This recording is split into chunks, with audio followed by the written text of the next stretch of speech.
Les faits divers. Les faits se sont passés dans le département de Dabakala le samedi 29 octobre 2022.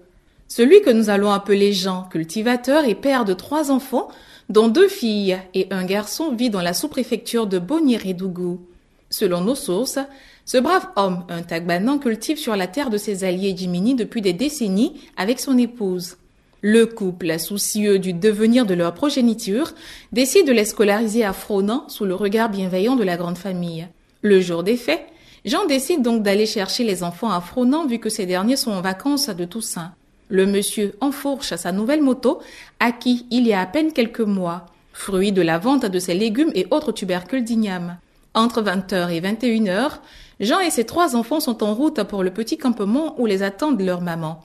Précisément, entre à Yeoulesso et Sofanan. Le monsieur roulait à une allure modérée au regard des personnes qu'il transportait, quand tout à coup, il aperçoit 3 individus devant lui. Arrivé à leur niveau, l'un des hommes munis d'un gros bois frappe les occupants de la moto et malheureusement, c'est le petit garçon assis devant son père qui reçoit le coup sur le front.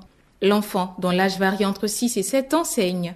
Sans se démonter, le brigand vise et cette fois il frappe Jean à la tête. Le père de famille tombe de la moto et se met à supplier pour sa vie et celle de ses enfants. « Tu as la chance qu'on n'a pas de fusil, sinon on allait te terminer. » Sur ces mots, le voleur lui assène un dernier coup sur la tête avant de s'emparer de la moto.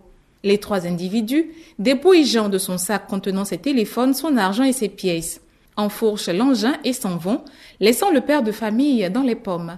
Longtemps après, Jean se réveille avec un mal de crâne, soulève son petit garçon et suivi des 2 autres, il retourne à Yeoulesso à pied, en vue de trouver de l'aide.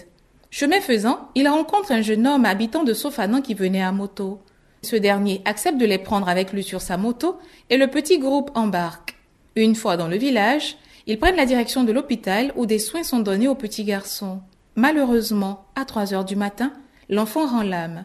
C'est la consternation pour Jean. Son petit dernier inerte sous ses yeux. Un enfant parti trop tôt, simplement parce que 3 individus en voulaient à sa moto et ses téléphones. Des affaires qui leur auraient remises s'il le lui avait signifié dès le départ. Dans la foulée, il se souvient du numéro de téléphone d'un parent qu'il avait mémorisé. De fil en aiguille, il réussit à regagner Bonirédougou avec ses enfants. Au petit matin, la gendarmerie de Bonirédougou est saisie pour le constat, puis le petit garçon est inhumé.